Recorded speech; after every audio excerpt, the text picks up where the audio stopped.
বল্টু আমার সঙ্গে বলো তো, লেখাপড়া করে যে গাড়ি ঘোড়ায় চড়ে সে? স্যার এই কথাটা কিন্তু ঠিক না। কেন তোমার মনে হলো কথাটা ঠিক না? কারণ আপনি তো লেখাপড়া করেছেন তাই না? তাহলে আপনি রোজ পায়ে হেঁটে আমাকে পড়াতে আসেন কেন?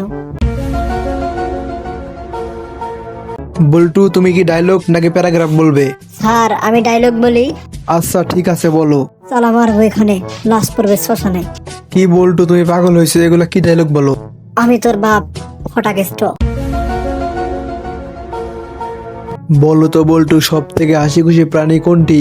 স্যার এটা তো একদম সহজ প্রশ্ন, হাতি। কেন তোমার মনে হলো হাতি? আরে স্যার দেখেন না স্যার, হাতি খুশিতে সবসময় দাঁত বের করে রাখে। কিরে বল্টু তোর মন খারাপ কেন? কই না তো স্যার। আরে লজ্জা পাস না, আমাকে বন্ধু ভেবে বলে ফেল। আর বলিস না দোস্ত, তোর মেয়ে আমাকে আগের মতো আর ভালোবাসে না।